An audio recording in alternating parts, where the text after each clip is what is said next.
ओम नमो भगवते वासुदेवाय। ओम नमो भगवते वासुदेवाय। ओम नमो भगवते वासुदेवाय। ओम अज्ञानतिमिरान्धस्य ज्ञानाञ्जनशलाकया चक्षुरुन्मिलितं येन तस्मै श्रीगुरवे नमः। श्रीचैतन्यमनोभीष्टं स्थापितं येन भूतले स्वयं रूपः कदा मह्यं ददाति स्वपदान्तिकम्।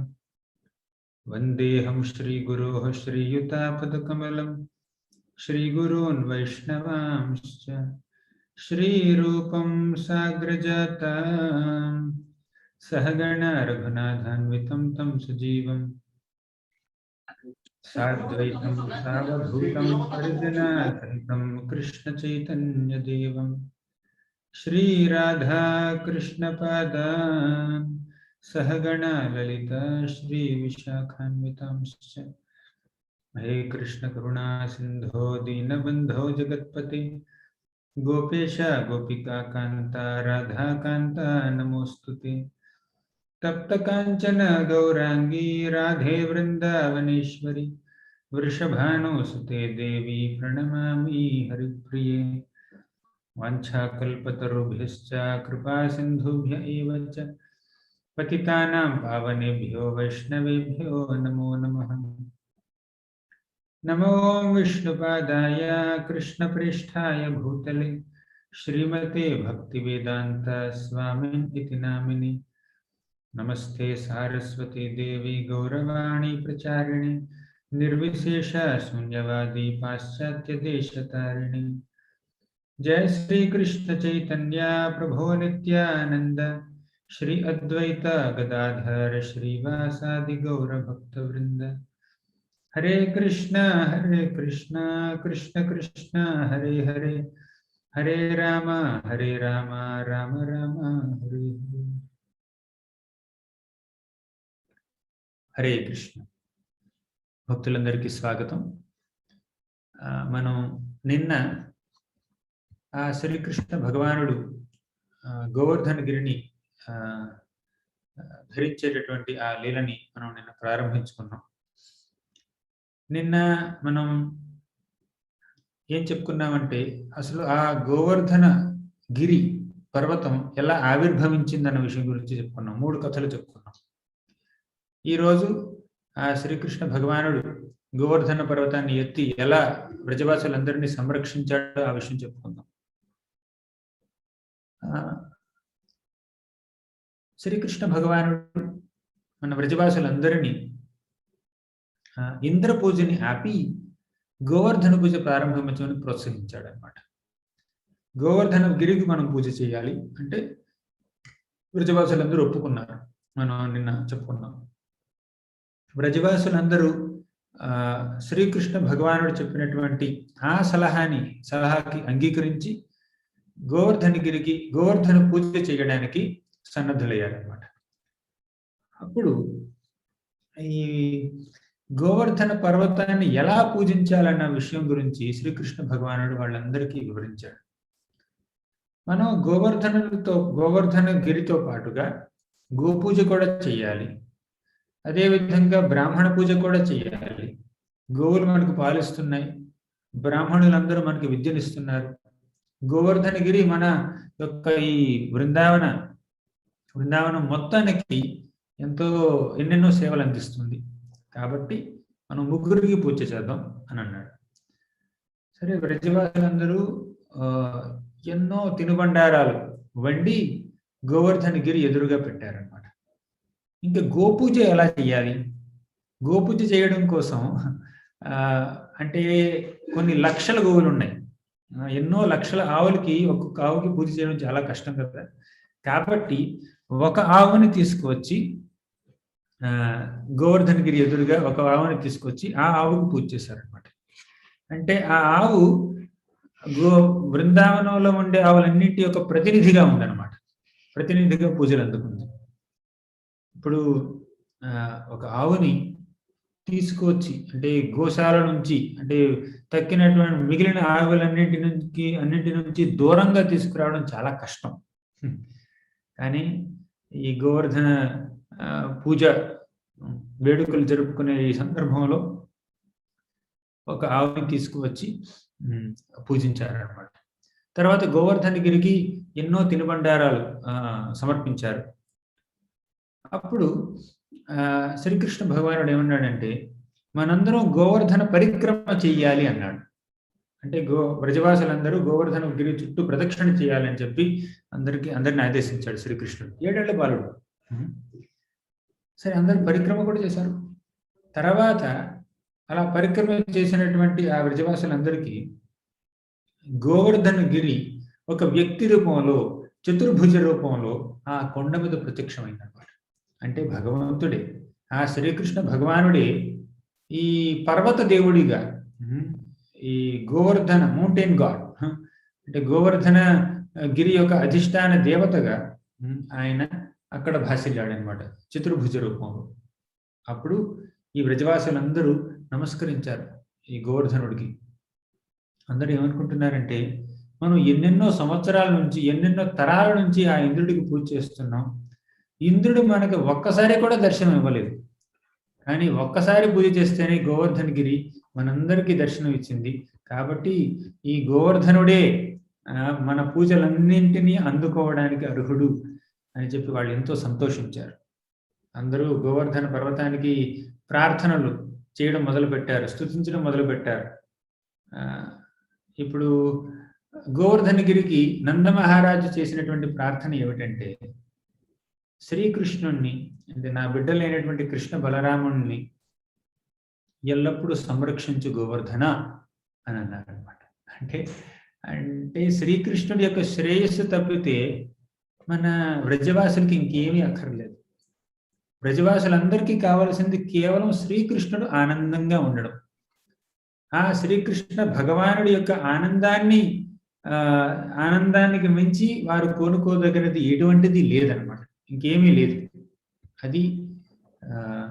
అది శ్రీకృష్ణ భగవానుడికి ఉన్నటువంటి అంటే ప్రేమ, అభిమానం. ఈ వ్రజవాసులందరితో శ్రీకృష్ణ భగవానుడికి ఉండేటటువంటి ప్రేమ, అభిమానాలు అలా ఉంటాయి అన్నమాట. సరే, ఇప్పుడు ఇలా గోవర్ధన పూజ చేస్తే వీళ్ళు, ఈ వ్రజవాసులందరూ శ్రీకృష్ణ భగవానుడిని కీర్తించడం మొదలుపెట్టారు అన్నమాట. ముఖ్యంగా గోపికలు ఆ శ్రీకృష్ణ భగవానుడి యొక్క గుణగణాలని వర్ణిస్తూ పాటలు పాడుతున్నారు. పోతనని చంపిందెవరు? శ్రీకృష్ణుడే. తృణావర్తుని చంపిందెవరు? శ్రీకృష్ణుడే. యమలార్జున వృక్షాలని కూల్చిందెవరు? శ్రీకృష్ణుడే. అలా అని పాట పాడుతూ ఉన్నారనమాట. కాళీయమర్దనం చేసింది ఎవరు? శ్రీకృష్ణుడే. ఇంద్రుని గర్వాన్ని అణిచి ఇంద్ర పూజని ఆపిందెవరు? శ్రీకృష్ణుడే. గోవర్ధన పూజ అనేటటువంటి ఇంత గొప్ప మహోత్సవాన్ని ఆవిష్కరించింది ఎవరు? శ్రీకృష్ణ భగవానుడి అని అలా ఎన్నో విధాలుగా ఆయన కీర్తిస్తూ ఉన్నారనమాట. అప్పుడు వాళ్ళందరూ, అంటే ఇంతకు ముందు ఇటువంటి ఒక వేడుక ఎప్పుడు జరగలేదు. ఇప్పుడు వ్రజవాసులు అందరూ కలిసి ఒక దగ్గరికి చేరుకున్నారనమాట. గోవర్ధనగిరి ఎదురుగా వ్రజవాసులు అందరూ చేరుకున్నారు. రాధారాణి బర్సానా నుంచి వచ్చింది, అక్కడ అందరూ చేరుకున్నారు. వాళ్ళందరూ గోవర్ధనగిరిని ప్రదక్షిణ చేస్తున్నారు. ఇది ఒక గొప్ప మహోత్సవంగా మారిందనమాట. సరే, వాళ్ళందరూ పూజ చేశారు, ఎంతో ఆనందించారు, ఇంటికి వెళ్ళారు. అంతేకాకుండా గోవర్ధనగిరికి ఎన్నెన్నో ఆహార పదార్థాలు పెట్టారు కదా. అంటే ఎంత ఆహారం అంటే, అక్కడ పెట్టినటువంటి అన్నం ఒక పెద్ద పర్వతంలా ఉందన్నమాట. ఆ పర్వతం ముందు పెట్టినటువంటి అన్నం పర్వతంలా ఉంది, అన్నకూటం అంటారనమాట. ఆ అన్నకోట పర్వతానికి పక్కన ఎన్నో చెరువులు ఉన్నాయి. ఏమిటా చెరువులు? దాల్, పప్పు. చెరువుల నిండా పప్పులు, తర్వాత పాలు, వెన్న,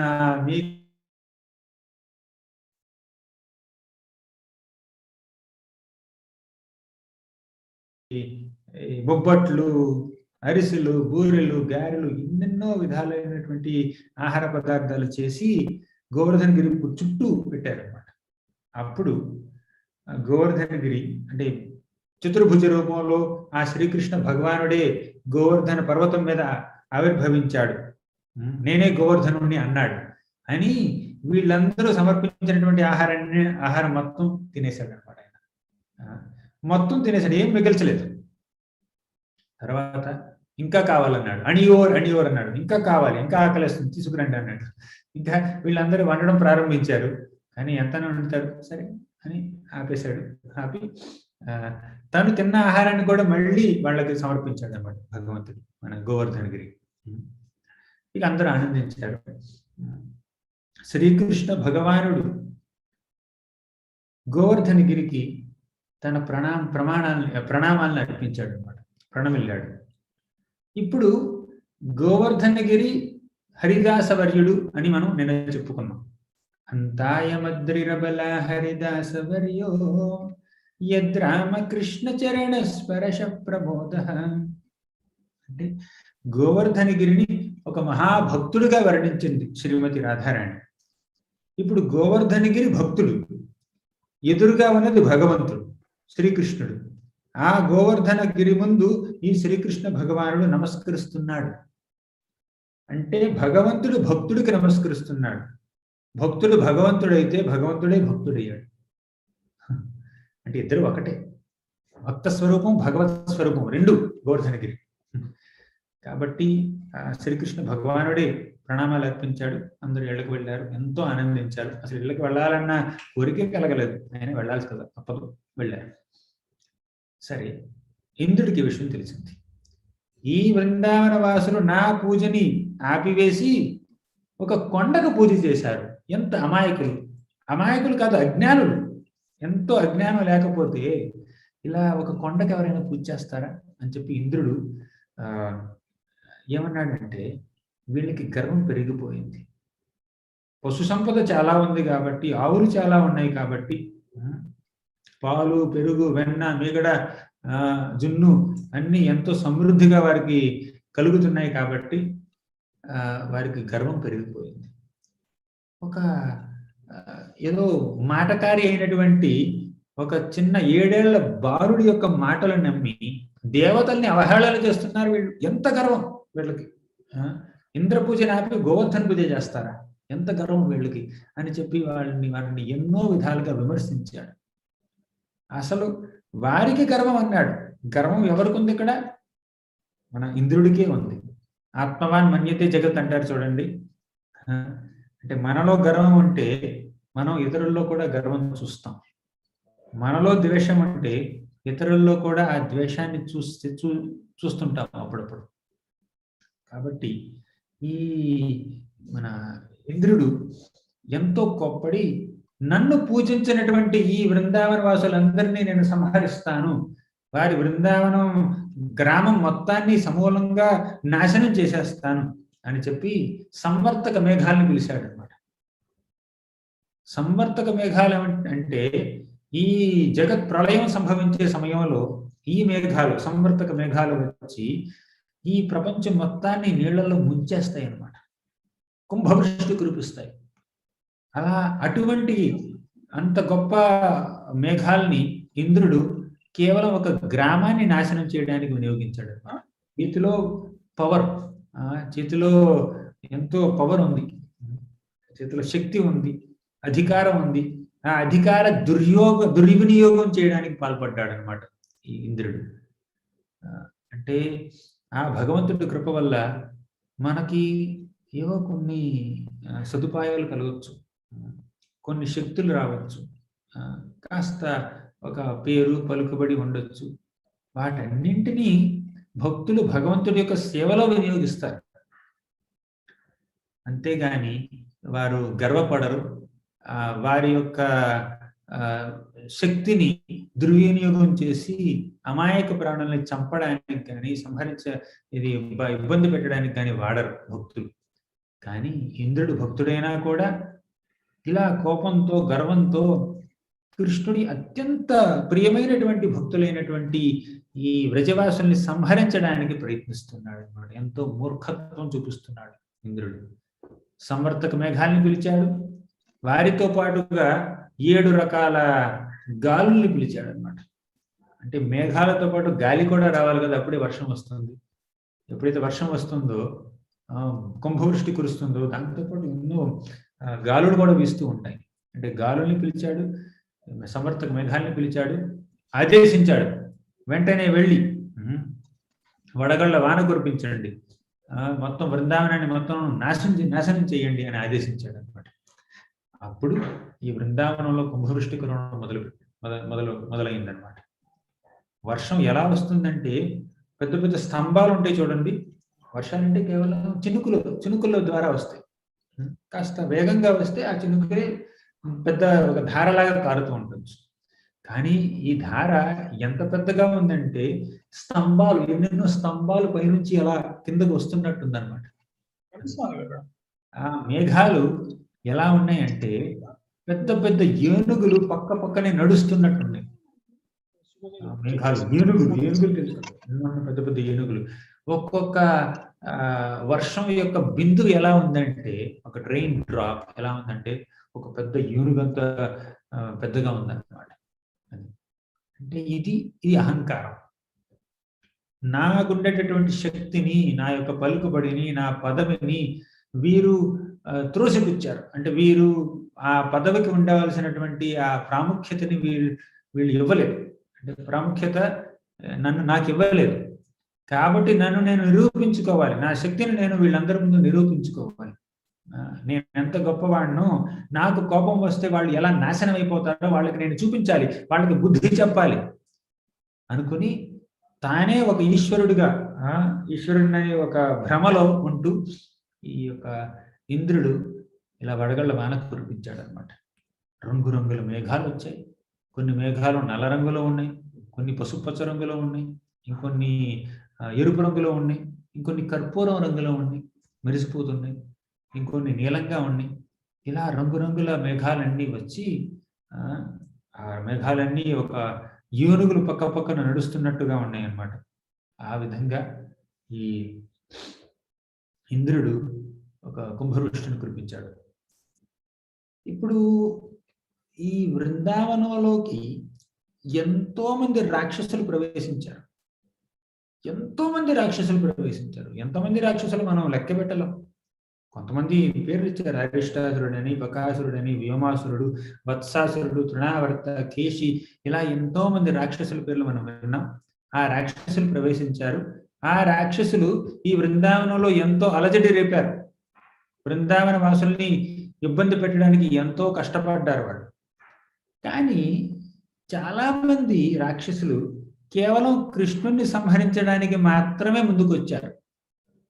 బ్రజవాసుల్ని పెద్దగా ఇబ్బంది పెట్టలేదు. వాళ్ళు ఇబ్బంది పెట్టాలి అనుకోలేదు కూడా. అఘాసురుడు అనుకున్నాడు, కొంతమంది అనుకుని ఉంటారు. కానీ వాళ్ళందరి యొక్క టార్గెట్ కృష్ణుడి, అంటే కృష్ణుని సంహరించాలనే వచ్చారు వాళ్ళు చాలా వరకు. కానీ ఇంద్రుడు భక్తుడైనా కూడా, అంటే భగవంతుడి యొక్క భక్తుడైనా కూడా, ఎప్పుడైతే ఇంద్రుడికి రాక్షసుల వల్ల కాస్త ఇబ్బందులు కలుగుతాయో అప్పుడు ఇంద్రుడు వెళ్ళి బ్రహ్మ మీద మొరపెట్టుకుంటాడు. బ్రహ్మ ఇంద్రుడిని, దేవతలందరినీ తీసుకువెళ్ళి ఆ క్షీరసాగరం దగ్గరికి వెళ్ళి భగవంతుని వేడుకుంటాడు. అప్పుడు శ్రీ మహావిష్ణువు వీళ్ళందరికీ ఏదో ఒక దారి చూపిస్తాడు. సో ఈ విధంగా ఇంద్రుడు భక్తుడైనప్పటికీ ఇంద్రుడు ఇలా ఒక దుర్బుద్ధితో వ్యవహరిస్తున్నాడు అనమాట.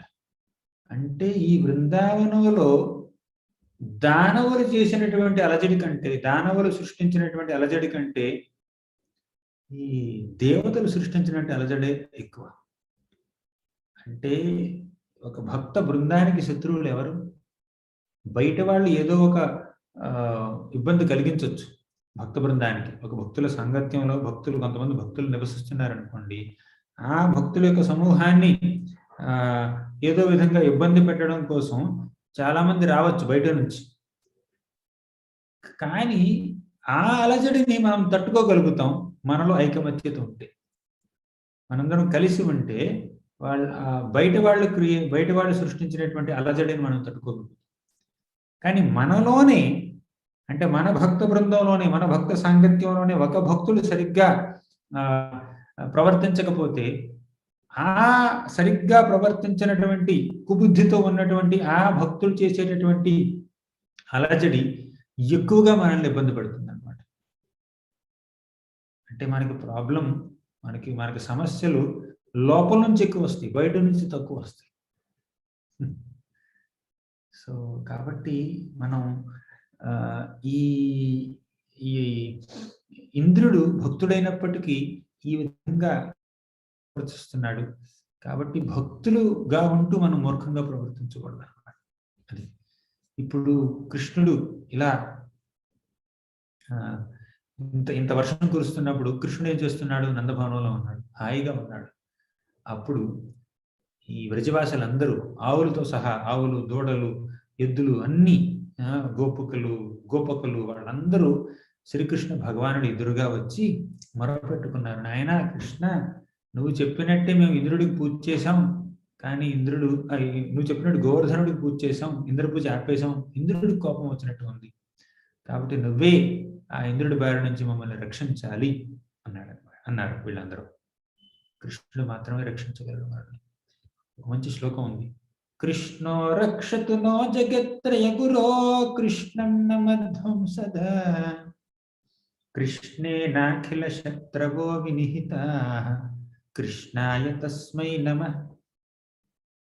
కృష్ణాదేవ సముత్థితం జగదిదం సోస్మ్యహం కృష్ణే తిష్టతి విశ్వమేతదఖిలం. ఇప్పటిదాకా మన బాబు చెప్పారు, ఇప్పుడు ఈ ప్రభువు చెప్తున్నారు. కృష్ణో రక్షతు నో జగత్రయ గురో కృష్ణం నమధ్వం సదా. ఈ మూడు జగత్తుల్ని రక్షించేది ఆ శ్రీకృష్ణ భగవానుడు మాత్రమే. కృష్ణం నమధ్వం సదా, అందుకే మనం ఎప్పుడు శ్రీకృష్ణ భగవానుడికి మాత్రమే మొరపెట్టుకోవాలి. కృష్ణే నాఖిల శత్రవో వినిహితాః కృష్ణాయ తస్మై నమః. అఖిల మనకు ఉండేటటువంటి శత్రువులందరినీ సంహరించే శక్తి శ్రీకృష్ణ భగవానుడికే ఉంది, కాబట్టి ఆయనకే ప్రణమిల్లుదాం అన్నారు. కృష్ణ అంటే మనకి మన యొక్క అత్యంత శ్రేయోభిలాషి ఎవరంటే శ్రీకృష్ణ భగవానుడు. అంటాడు, భోక్తారం యజ్ఞతపసాం సర్వలోక మహేశ్వరం సుహృదం సర్వభూతానాం జ్ఞాత్వా మాం శాంతి మృచ్ఛతి అన్నాడు.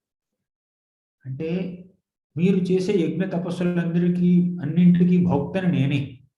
భోక్తారం యజ్ఞ తపసాం సర్వలోక మహేశ్వరం, ఈ లోకాలన్నింటికీ సృష్టికర్తను నేనే, అధిష్టాతను నేనే, పరిపాలించేటటువంటి పాలకుడిని నేనే అన్నాడు శ్రీకృష్ణుడు. తర్వాత మీ అందరికీ సుహృత్ అంటే సన్నిహితుడు, అత్యంత సన్నిహితుడు ఎవరు మనకి ఎంతో మంది కుటుంబ సభ్యులు కానీ, స్నేహితులు కానీ, తర్వాత మనతో పాటు పనిచేసేటటువంటి ఉద్యోగులు కానీ, ఎంతో మందితో మనం సన్నిహితంగా ఉండొచ్చు. కానీ మనకి అత్యంత సన్నిహితుడు ఎవరంటే శ్రీకృష్ణ భగవానుడు. ఎందుకంటే ఆ భగవంతుడే పరమాత్మ రూపంలో మనందరి హృదయాల్లో ఉంటాడు. మీకు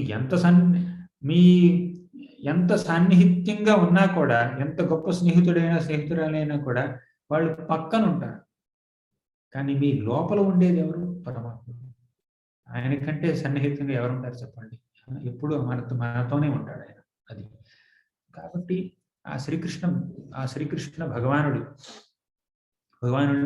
మొరపెట్టుకున్నారు. అప్పుడు కృష్ణుడికి అర్థమైంది, ఇంద్రుడే గర్వంతో ఇలా బృందావనాన్ని నాశనం చేయడం కోసం పంపించాడు ఈ మేఘాలని అని ఆయనకు అర్థమైపోయింది. ఆయన ఏమనుకున్నాడంటే, తస్మాన్మచ్చరణం గోష్ఠం మన్నాథం మత్పరిగ్రహం గోపాయే స్వాత్మయోగేన సోయం మే వ్రత ఆహిత. తస్మాన్మచ్చరణం గోష్ఠం, ఈ గోష్ఠ, ఈ వ్రజవాసుల యొక్క బృందం అంతా నన్ను శరణ వేడుకుంది, కాబట్టి వారిని సంరక్షించుట నా కర్తవ్యము అని ఆయన అనుకున్నాడు అనమాట. అప్పుడు శ్రీకృష్ణ భగవానుడి యొక్క యోగమాయ శక్తి యొక్క ఒక అంశ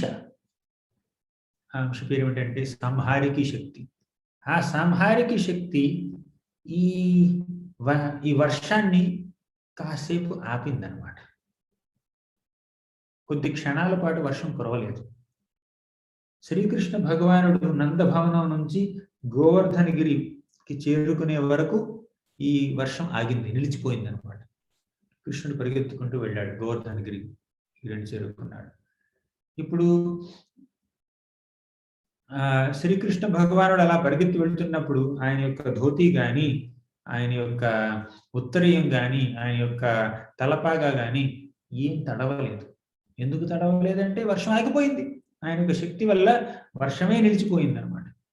అక్కడికి వెళ్ళి శ్రీకృష్ణ భగవానుడు ఎలా అయితే ఒక చిన్న పసిబాలుడు ఒక మష్రూమ్ ఏమంటారు, మర్చిపోయాను.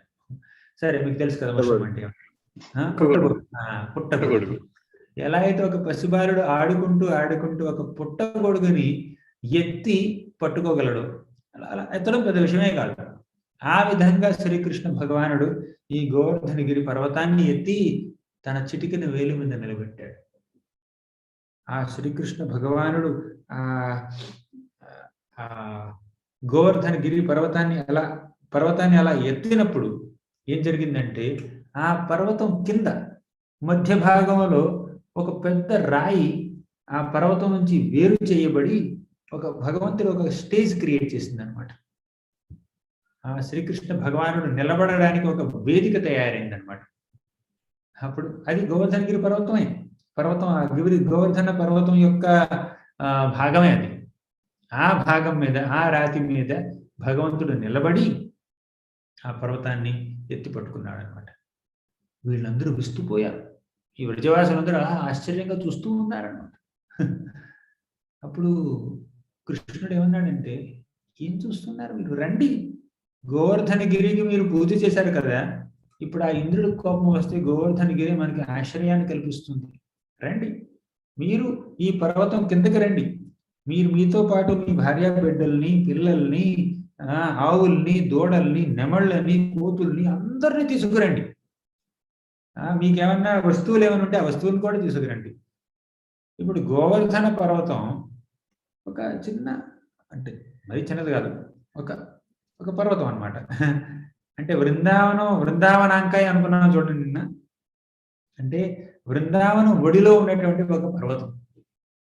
అంటే ఈ పర్వతం ఉన్నటువంటి ప్రదేశం చుట్టూ ఎంతో ఉందన్నమాట, ఎంతో విస్తీర్ణంగా ఉంది మన బృందావనం. అంటే బృందావనంలో ఉండేటటువంటి వేల కొలది భక్తులందరూ, లక్షల కొలది ఆవులందరూ ఈ చిన్న పర్వతమైనటువంటి గోవర్ధన గిరి కింద ఎలా ఉండగలుగుతారు? ఒక గొడుగు కింద ఎంతమంది ఉండగలరు చెప్పండి? ఒక వ్యక్తి ఉంటాడు, లేదంటే ఇద్దరు, ముగ్గురు, నలుగురు, అంతకన్నా ఎక్కువ మంది ఉండగలరు చెప్పండి. ఇప్పుడు గోవర్ధన పర్వతం ఎంత పెద్ద గొడుగు? 100 మంది ఉంటారా? 1000 మంది ఉంటారా? ఇప్పుడు బృందావనంలో ఉండేటటువంటి వ్యక్తులంటే కేవలం గోపికలు గోపకులు మాత్రమే కాదు, వ్యక్తులంటే ఆవులు కూడా, లక్షల కొలది ఆవులు కూడా, దూడలు కూడా, కోతులు కూడా, నెమళ్ళు కూడా, తర్వాత అందరూ, పెద్దవాళ్ళు, చిన్నవాళ్ళు అందరూ లోపలికి రావాలి, వారి యొక్క సామాను కూడా రావాలి. ఇంతమందిని తన కింద ఉంచుకోవాలంటే గోవర్ధనగిరి ఎంత పెద్దది ఉండాలి? అంత పెద్దది కాదు గోవర్ధనగిరి. కానీ ఆ భగవంతుడి యొక్క ఇచ్ఛ మేరకు, ఆ భగవంతుడి చేతి స్పర్శ వల్ల ఈ గోవర్ధన పర్వతం పెద్దదైంది, ఎక్స్పాండ్ అయింది, చాలా విస్తరించింది అనమాట. ఆ గోవర్ధన గిరి యొక్క పరిమాణం పెరిగిపోతూ ఉందన్నమాట.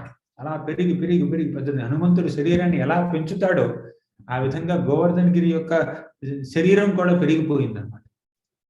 ఎంతమంది బ్రజవాసులు గోవర్ధన గిరి కిందకి వస్తుంటే అంత పెద్దగా మారుతుంది అనమాట గోవర్ధనగిరి. అది అలా కృష్ణుడు అలా గోవర్ధనగిరి ఎత్తి పట్టుకుంటే ఆ గోవర్ధనగిరి యొక్క ఆ శిఖరాలు మొబ్బుల్ని తాకుతున్నాయి. అసలు ఆ అందుకే కృష్ణుని గిరిధారి అన్నారు. పర్వతాన్ని ఎత్తి పట్టుకున్నాడు కదా, గిరిధారి అన్నారు. ఆ గిరిధారి పర్వతాన్ని ఎత్తే ముందు కనీసం ఆయన యొక్క నడుము కూడా బిగించలేదు. నడుము కట్టినటువంటి ఆ గుడ్డని, ఆ వస్త్రాన్ని ఆయన బిగించలేదు అనమాట. ఎందుకంటే ఇంద్రుడు, నేను నడుము బిగిస్తే అది ఇంద్రుడు కురిపించినటువంటి వర్షానికి నేను ఒక ప్రాముఖ్యతనిచ్చినట్టు అవుతుంది అనమాట. అసలు నేను లెక్కే చేయట్లేదు. నువ్వు వర్షం కురిపిస్తావో, కుంభవృష్టి కురిపిస్తావో, వడగళ్ళు కురిపిస్తావో, నీ వజ్రాయుధాన్ని విసురుతావో నాకేం లెక్క. నేను కనీసం నడుము కూడా బిగించను. వెళ్ళి హాయిగా ఆ గొడుగేసుకుని నుంచుంటాను. ఆ గొడుగులోకి నా భక్తులందరినీ పిలుస్తాను. ఏం చేసుకుంటావో చేసుకో అన్నాడు అనమాట పరోక్షంగా. ఆ శ్రీకృష్ణ భగవానుడు చేసినటువంటి ఈ పనిని హర్షిస్తూ విద్యాధరులు, గంధర్వులు, అప్సరసలు వాళ్ళందరూ కీర్తిస్తున్నారు అనమాట. అందరూ పులవర్షం కురిపించారు. సో ఈ విధంగా ఆ భగవంతుడు రసరాజు అన్నారు ఆయన్ని. రసరాజు అంటే రసాలన్నింటికి రాజు, అఖిల రసామృతమూర్తి. అప్పుడు నంద మహారాజు, యశోదామాత, రోహిణీమాత, గోపికలు, గోపకులు, గోపబాలకులు వీళ్ళందరూ వారి యొక్క వేల కొలది ఆవులు, దూడలు, ఎద్దులు, గేదెలు వాటన్నింటితో ఈ గోవర్ధన గిరి కిందకి వెళ్ళారు. వెళ్తే అసలు ఎలా కనిపిస్తుందంటే ఈ గోవర్ధనగిరి ఒక గొప్ప గొడుగులా కనిపిస్తుంది. ఛత్రి, ఆతపత్రం. ఆ గొడుగు మీద ఇప్పుడు ఆ గొడుగు మీద ఉన్నవి ఏమిటంటే ఈ మణులు పొదిగినటువంటి గొడుగులా కనిపిస్తుంది అనమాట. ఆ గొడుగుకున్నటువంటి ఆ కర్ర, ఆ దండం ఏమిటంటే శ్రీకృష్ణ భగవానుడి యొక్క చెయ్యి. సో ఈ విధంగా వాళ్ళందరూ గోవర్ధన పర్వతం కిందకి వెళ్ళారు. సరే, గోవర్ధన పర్వతం కిందకి వెళ్తే శ్రీకృష్ణ భగవానుడు ఎలా ఉన్నాడంటే ఒక నీలమణితో చేసినటువంటి ఒక స్తంభంలా ఉన్నాడు అనమాట పర్వతం మధ్యలో. అంటే ఎత్తైనటువంటి వేదిక మీద నిలబడ్డాడు కాబట్టి అందరికీ దర్శనం బాగా లభిస్తుంది.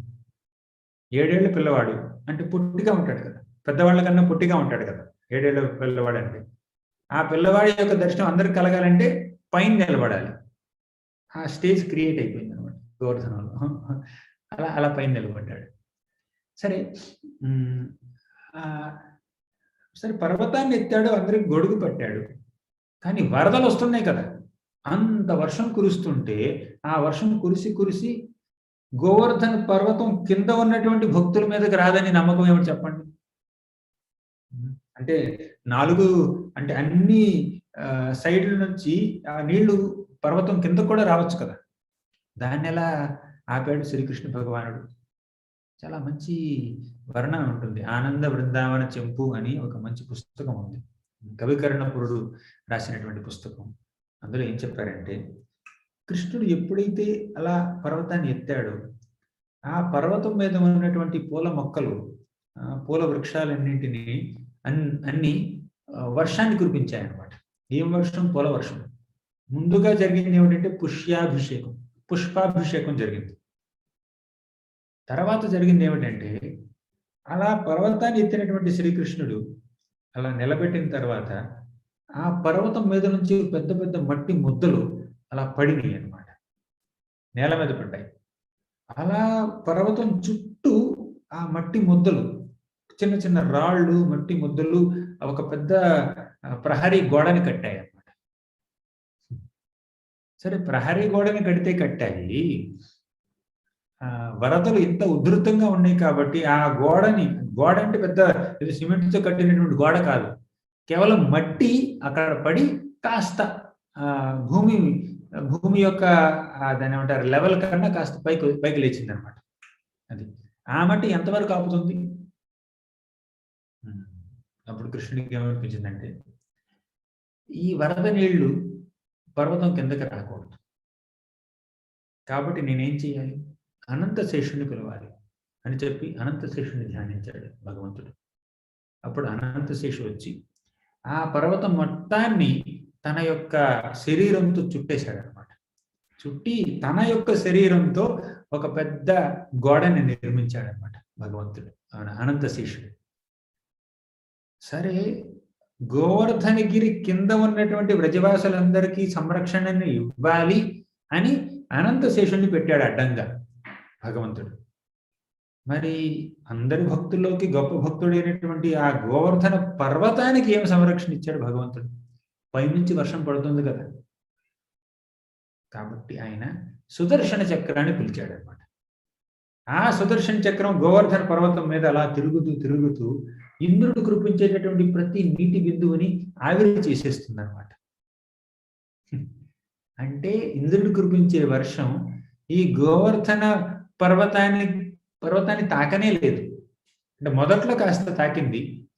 అలా తాకడం ద్వారా ఏం చేసిందంటే గోవర్ధన పర్వతంలో ఉండేటటువంటి మొక్కలకు కానీ రాళ్లకు కానీ ఎటువంటి హాని కలగలేదు.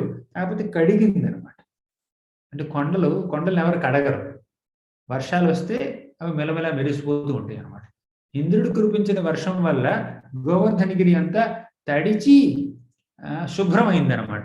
ఏ మురికి లేకుండా శుభ్రం చేశాడనమాట. మహా క్లీనింగ్ చేశాడనమాట ఇంద్రుడు గోవర్ధనగిరిని. అంతే జరిగింది. తర్వాత సుదర్శన చక్రాన్ని పిలిచాడు. ఆ సుదర్శన చక్రం అడ్డం పడింది అనమాట. ఇక వర్షం గోవర్ధనగిరిని ఏమీ చేయలేకపోయింది. సో ఈ విధంగా భగవంతుడి యొక్క లీలాశక్తి ఎన్నెన్నో లీలల్ని ఆవిష్కరిస్తుంది అనమాట. సరే, ఆ గోవర్ధనగిరి బయట ఒక పెద్ద సుడిగాలి, ఒక పెద్ద తుఫాన్. బయట ఒక తుఫాన్ ఉంటే లోపల ఇంకో తుఫాన్ ఉంది. అంటే గోవర్ధనగిరి కింద ఒక పెద్ద ఇంటిని నిర్మించాడు కదా కృష్ణుడు. ఒక పెద్ద కొత్త గ్రహాన్ని, నూతన గ్రహాన్ని నిర్మించాడు కదా. ఆ గృహంలో ఆయన యొక్క కుటుంబ సభ్యులందరూ ఉన్నారు. ఇప్పటి వరకు నందభవనంలో కొంతమంది మాత్రమే ఉండేవాళ్ళు ఆయన చుట్టూ. ఇప్పుడు రాత్రి పగలు 7 రోజులు 7 పగళ్ళు బృందావనంలో ఉండేటటువంటి భక్తులు అందరూ ఉన్నారు అక్కడ. ఆవులతో సహా, కూతులతో సహా వాళ్ళందరికీ ఒకేసారి దర్శనమిస్తున్నాడు. అలా దర్శనమిస్తున్న సమయంలో కొండ కింద ఒక తుఫాన్ ఉందన్నమాట. కొండ పైన ఒక తుఫాన్, కొండ కింద ఒక తుఫాన్. ఇదేం తుఫాను? ఆ తుఫాన్ అసలు ఎలా కురిసింది? తుఫాన్ ఉండాలంటే మనకు కావాల్సింది ఏంటంటే వర్షం ఉండాలి, మేఘాలు ఉండాలి, మెరుపులు ఉండాలి. ఇంతకీ మేఘం ఎవరు? ఆ భగవంతుడి యొక్క నీలి మేఘ ఛాయలో ఉన్నటువంటి ఆ దేహమే మేఘం. తర్వాత ఇప్పుడు భగవంతుడు ధరించినటువంటి ఆ నెమలి పింఛం ఇంద్రధనుస్సుతో సమానం. ఆయన యొక్క అందమే కుంభవృష్టి కురిపిస్తుంది అనమాట. అందంతో కుంభవృష్టి కురిపిస్తాడు ఆయన. ఎంత అందం, ఎంత అందం! ఆ అందాన్ని ఆస్వాదించడానికి 2 కళ్ళు చాలంత అందం అనమాట. కాబట్టి అలా అందంతో కుంభవృష్టి కురిపిస్తున్నాడు. ఇంతకీ మెరుపు ఏమిటి అక్కడ? ఈ గోపికలే మెరుపులు అనమాట.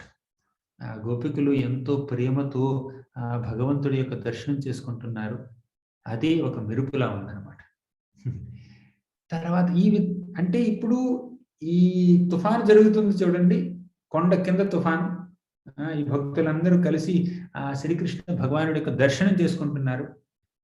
ఈ వేడుక గోవర్ధన పూజ కంటే గొప్ప వేడుక అనమాట. బ్రజవాసులందరూ గోవర్ధన పర్వతాన్ని పూజించేటటువంటి వేడుకని ఎంతో ఆనందంగా జరుపుకున్నారు. ఇంతకంటే ఆనందాన్ని మేము ఇంతకు ముందు ఎప్పుడు అనుభవించలేదు అనుకున్నారు. కానీ ఇప్పుడు వాళ్ళకి ఏమనిపిస్తుందంటే, ఇంద్రుడు కుంభవృష్టి కురిపిస్తున్న సమయంలో ఆ శ్రీకృష్ణ భగవానుడు ఈ గోవర్ధన పర్వతాన్ని ఎత్తి చేతి మీద నిలబెడితే ఆయన కింద, అంటే ఆయనతో పాటుగా కొండ కింద మేము చేసినటువంటి ఈ వేడుకలు గోవర్ధన పూజ కంటే గొప్ప వేడుకలు అని వాళ్ళు అనుకున్నారు. సో తర్వాత ఏం జరిగిందంటే, అసలు శ్రీకృష్ణ భగవానుడి యొక్క సాంగత్యం, ఆయన యొక్క స్నేహం, సాంగత్యం ఈ వ్రజవాసులకి ఎల్లప్పుడూ లభించదు. పొద్దున్నే యశోదామాత శ్రీకృష్ణుని ఎంతో అందంగా అలంకరించి అలా అడవికి పంపిస్తుంది అనమాట. ఆవులతో పాటు, తర్వాత పిల్లలతో పాటుగా అడవికి పంపిస్తుంది. అలా పంపించిన క్షణం నుంచి మళ్ళీ శ్రీకృష్ణ భగవానుడు అడవి నుంచి ఈ గ్రామానికి వచ్చే వరకు ఆయన పట్ల విరహభావంతో ఉంటుంది అనమాట. అయ్యో, నా బిడ్డ తిన్నాడా, ఈ అడవిలో నడుస్తున్నాడు, కాళ్ళకి ఏమైనా దెబ్బలు తగిలినయ్యా, ఎంతో ఎలా ఉన్నాడు అని ఎంతో ఆతురతతో ఎదురు చూస్తూ ఉంటుంది అనమాట. తల్లి. కాబట్టి శ్రీకృష్ణ భగవానుడి యొక్క సాంగత్యం తల్లికి లభించదు రోజు మొత్తంలో, పొద్దున్న నుంచి సాయంత్రం వరకు. సాయంత్రం భగవంతుడు వస్తాడు, సాయంత్రం శ్రీకృష్ణ భగవానుడు మళ్ళీ ఇంటికి వస్తాడు. అప్పుడు మళ్ళీ చూస్తుంది బిడ్డని. అప్పుడు పిల్లవాడికి స్నానం చేపించి, తర్వాత అన్నం పెట్టి, పాలిచ్చి, నిద్రపుచ్చి, అలా అలా జాగ్రత్తగా చూసుకుంటుంది.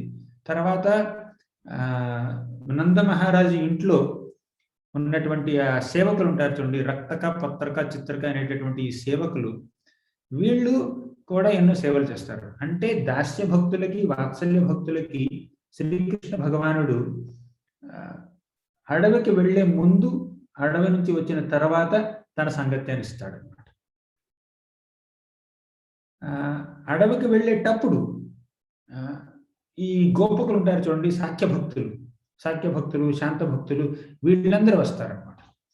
వాళ్ళందరికీ సాంగత్యాన్ని రోజంతా ఇస్తాడు. ఇంతకీ మాధుర్య రసంలో ఉన్నటువంటి ఈ భక్తులకి ఎప్పుడు దొరుకుతుంది సాంగత్యం? భగవంతుడికి సాంగత్యం ఎప్పుడు దొరుకుతుందంటే, కృష్ణుడు అడవిలోకి వెళ్ళేటప్పుడు, మళ్ళీ తిరిగి వచ్చేటప్పుడు ఈ చిన్న చిన్న గోపికలందరూ ఉన్నారు చూడండి, భగవంతుడితో మాధుర్య రసంలో ఉన్నటువంటి గోపికలు, వాళ్ళు అలా బయటికి వచ్చి చూస్తూ ఉంటారు, భగవంతుడు వెళ్తున్నాడు, కృష్ణుడు వెళ్తున్నాడు అని. సో ఈ విధంగా శాంతరసం, దాస్యరసం, వాత్సల్య రసం, సాఖ్యరసం, మాధుర్య రసం, ఈ 5 రసాల్లో ఉన్నటువంటి ఈ భక్తులు, మహాభక్తులు, గొప్ప గొప్ప భక్తులు ఆ శ్రీకృష్ణ భగవానుడి యొక్క సాంగత్యాన్ని కొన్ని వేళల్లో మాత్రమే ఆస్వాదించగలుగుతారు. కానీ కృష్ణుడు గోవర్ధన పర్వతాన్ని ఎత్తి నిలబెట్టినటువంటి ఆ 7 రోజుల సమయంలో ఈ అన్ని రసాలకి చెందినటువంటి భక్తులు ఏం చెప్పింది సార్, చిలకల పూడిలో ఒక్కసారిగా భగవంతుడి యొక్క సాంగత్యాన్ని పొందారనమాట వాళ్ళందరూ కలిసి ఒకేసారిగా. అంటే ఇంద్రుడు వాళ్ళని నాశనం చేయడానికి కంకణం కట్టుకున్నా, వారిని నాశనం చేయకపోగా వాళ్ళందరికీ ఇప్పటి వరకు రుచించినటువంటి ఆనందాన్ని కలిగించాడు ఇంద్రుడు. అంటే ఇంద్రుడు కలిగించలేదు, కృష్ణుడు కలిగించాడు. ఈ సందర్భంలో ఇంద్రుడు వాళ్ళని నాశనం చెయ్యాలి అనుకున్నటువంటి ఈ సందర్భంలో శ్రీకృష్ణ భగవానుడు తన తెలివితేటలతో గోవర్ధన పర్వతాన్ని వాడి, ఆయన్ని వినియోగించి వీళ్ళందరికీ అంత గొప్ప ఆనందాన్ని కలిగించాడు అన్నమాట శ్రీకృష్ణ భగవానుడు. ఇంకా చాలా ఉన్నాయి, మనం కొంచెం ఇంకా 10 నిమిషాలే ఉంది కాబట్టి కొంచెం తొందరగా చెప్పుకుందాం. ఇలా కృష్ణుడు గోవర్ధన పర్వతాన్ని ఎత్తి అలా పట్టుకున్న సమయంలో భట్టు మధుమంగళుడు ఏమన్నాడంటే, కృష్ణ అలసిపోయావు నువ్వు, కాస్త కొండని దించి కాస్త సేద తీర్చుకో, కొంచెం రెస్ట్ తీసుకో అన్నాడు అనమాట. ప్రతికి గోవర్ధన గిరి పర్వతాన్ని ఎవరు పట్టుకుంటారు? నా యొక్క బ్రహ్మ తేజస్సు ద్వారా నేను ఈ గోవర్ధన గిరిని నేను మోస్తాను, నువ్వు కొంచెం రెస్ట్ తీసుకో, విశ్రమించు అన్నాడు అన్నమాట. అప్పుడు యశోదామాత ఏమందంటే కృష్ణుడితో, కృష్ణ ఎప్పుడు ఇలాంటి అల్లరి పనులు చేస్తూనే ఉంటావు, ఎందుకు ఇంద్ర పూజను ఆపవను? నువ్వు ఇంద్ర పూజని ఆపడం వల్లే ఆ ఇంద్రుడికి కోపం వచ్చింది. కోపం వచ్చి ఈ కుంభవృష్ణుని కురిపించాడు. ఇప్పుడు నీ ఎంతో సున్నితమైనటువంటి నీ చెయ్యి ఎంత బరువైనటువంటి ఈ పర్వతాన్ని మోస్తుంది. ఎలా నిన్నింత బాధలో నువ్వు అలా చెయ్యి పెట్టుకుని అలాగే ఉండాలి 10 రోజుల పాటు? నిన్ను అలా చూడడానికి నా మనసు ఎంత బాధపడుతుందో నీకేం తెలుసు అంటే, మన మధుమంగళుడు ఏమన్నాడంటే, యశోదామాత ఎందుకంత కోప్పడతావు? ఇప్పుడు ఇంద్రుడిగే గనక మన మీద కోప్పడకపోతే, ఇంద్రుడే గనక ఇటువంటి గొప్ప వర్షాన్ని కురిపించకపోతే, ఇప్పుడు మనం ఈ గిరిధారి యొక్క అందమైనటువంటి ముఖాన్ని చూడగలిగే వాళ్ళం. కృష్ణుడు గోవర్ధన గిరిని ఎత్తి తన చేతి మీద నిలబడేటటువంటి ఈ ఘట్టాన్ని మనం చూడగలిగే వాళ్ళమా? కాబట్టి ఇంద్రుడు చేసిన మంచి పని, కృష్ణుడు చేసింది మంచి పని అన్నాడు. అప్పుడు యశోదామాత ఏముందంటే, ఆపు, నువ్వు ఎప్పుడు అల్లరి మాటలు మాట్లాడుతూ ఉంటావు, అంత పెద్ద బరువుని ఎత్తి పట్టుకోవడం అదేమన్నా సునాయాసం అనుకున్నావా? అంత అంత సులభం అనుకున్నావా? అదేదో పెద్ద ఆనందించే విషయంలా చెప్తున్నావేంటి నువ్వు? ఇది చాలా కష్టం. ఇప్పుడు చూడు కృష్ణుడు అలా చెమట కారిపోతుంది, కృష్ణుడికి ముఖం అలా వాడిపోయింది. ఒక తల్లి ఇది చూసి ఎలా సహించగలదు అందనమాట. అప్పుడు కృష్ణుడు ఏమన్నాడంటే, మాత యశోదమాత, అసలు నువ్వు బాధే పడొద్దు. అసలు నేను గోవర్ధన పర్వతాన్ని అసలు మోయట్లేదు. గోవర్ధన పర్వతం అలా గాల్లో అలా తేలిపోతుంది అనమాట. నేను కేవలం గోవర్ధన పర్వతానికి నా వేలుని ఆనించాను అంతే. నేను కేవలం వేలుని ఆనించాను, అదేమి అది దాన్ని నేనేం మోయట్లేదు అన్నాడు కృష్ణుడు. అప్పుడు యశోదామాత ఏముందంటే, నిజమా? అది కనుక నిజమే అయితే నువ్వు అక్కడ చెయ్యి తీసేసి అప్పుడు నేను నమ్ముతాను అందనమాట. అప్పుడు కృష్ణుడు చెయ్యి తీయలేదు, కొంచెం అలా కిందకు జరిపాడు. గోవర్ధన పర్వతం అలా ఫ్లోట్ అవుతూ ఉంది, కానీ చెయ్యి తీయలేదు అనమాట. ఎందుకంటే గోవర్ధన పర్వతానికి కూడా సాంగత్యం కావాలి కదా. ఇప్పుడు దాని సాంగత్యం మొత్తం బ్రజవాసులకి ఇచ్చేస్తే ఇప్పుడు గోవర్ధన పర్వతం అసలు ఎందుకంత పులకించిపోతుంది? కృష్ణుడి యొక్క స్పర్శ వల్ల. కాబట్టి కృష్ణుడు తన యొక్క చేతి స్పర్శని, వేలి యొక్క స్పర్శని గోవర్ధన పర్వతానికి ఇవ్వాల్సిందే. అప్పుడు మధుమంగళుడు ఏమన్నాడంటే, మాత యశోదమాత, అసలు కృష్ణుడు గోవర్ధన పర్వతాన్ని ఎత్తి పట్టుకోవట్లేదు. గోవర్ధన పర్వతం గాలిలో తేలుతుంది. ఎలా తేలుతుంది? నేను మంత్రాలు చదివాను. నా మంత్రాల యొక్క శక్తి వల్ల, నా మంత్రశక్తి వల్లే గోవర్ధన పర్వతం అలా గాలిలో తేలిపోతుంది. కృష్ణుడు అసలు ఏమీ చేయట్లేదు. అప్పుడు యశోదమాత, ఆపు, చెప్పించాలి, ఆపు నువ్వు. నేను ఇక్కడ ఎంత బాధపడుతుంటే నువ్వు ఇలా ఊరికినే ఎగదాడి చేస్తున్నావు, జోకులు వేస్తున్నావు, నువ్వు నాన్సెన్స్, ఆపు అంది. అప్పుడు నంద మహారాజు యశోదమాతని కొంచెం ఓదార్చాడు. ఎందుకు నువ్వు పిల్లవాడిని తిడుతున్నావు? మధుమంగళుణ్ణి నువ్వెందుకు తిడుతున్నావు? ఎందుకంటే మధుమంగళుడు ఎంతో తెలివైన వాడు కాబట్టి నీ బిడ్డని, కృష్ణుణ్ణి కీర్తిస్తూ నిన్ను ప్రోత్సహిస్తున్నాడు. నువ్వు బాధపడుతున్నావని చెప్పి కొంచెం నేను నవ్విస్తున్నాడు, ఓదారుస్తున్నాడు. అలాంటి పిల్లవాడిని ఎలా తిడతావు నువ్వు అని నంద మహారాజు యశోదమాతతో అన్నాడు అనమాట. సరే, ఈ విధంగా అలా ఎన్నెన్నో మంచి సంభాషణలు జరుగుతూ ఉన్నాయి. ఈ సమయంలో ఈ వ్రజవాసులందరూ వారిలో వారు మాట్లాడుకోవడం మొదలు పెట్టారనమాట. ఏం మాట్లాడుకుంటున్నారు? కృష్ణుడి యొక్క అందమైనటువంటి ఆ దివ్య మంగళ స్వరూపం గురించి మాట్లాడుకుంటున్నారు. ఆయన పాదాలకు ఉన్నటువంటి ఆ మువ్వలను చూసి మాట్లాడుతున్నారు. తర్వాత ఆయన యొక్క కళ్ళ నుంచి వెలువడేటటువంటి ఆ అందమైనటువంటి ఆ వీక్షణాలు, చూపుల్ని గురించి మాట్లాడుకుంటున్నారు. ఆయన పెదవుల పైన ఉన్నటువంటి ఆ చిరునవ్వుల గురించి మాట్లాడుకుంటున్నారు. సో ఈ విధంగా ఆ శ్రీకృష్ణ భగవానుడు త్రిభంగ రూపంలో అలా నిలబడి గోవర్ధన పర్వతాన్ని ఎత్తి పట్టుకున్నటువంటి ఆ గిరిధారి యొక్క అందాన్ని, గుణగణాల్ని వర్ణిస్తూ బ్రజవాసులు దర్శిస్తూ, వర్ణిస్తూ వారి యొక్క సమయాన్ని అలా వెచ్చిస్తున్నారన్నమాట వాళ్ళు. అప్పుడు కృష్ణుడు వాళ్ళందరినీ ఆనందపరచడం కోసం ఎడం చేత్తో ఈ కొండనెత్తాడు, కుడి చేత్తో తన వేణువుని తీసి ఊదడం మొదలుపెట్టాడు అనమాట. అలా కృష్ణుడు వేణువు ఊదడం మొదలుపెట్టిన మరుక్షణం మధుమంగళుడు భటు ఏమన్నాడంటే, కృష్ణ, నువ్వు ఇప్పుడు వేణువు వాయించవలసినటువంటి సమయం కాదు ఇది.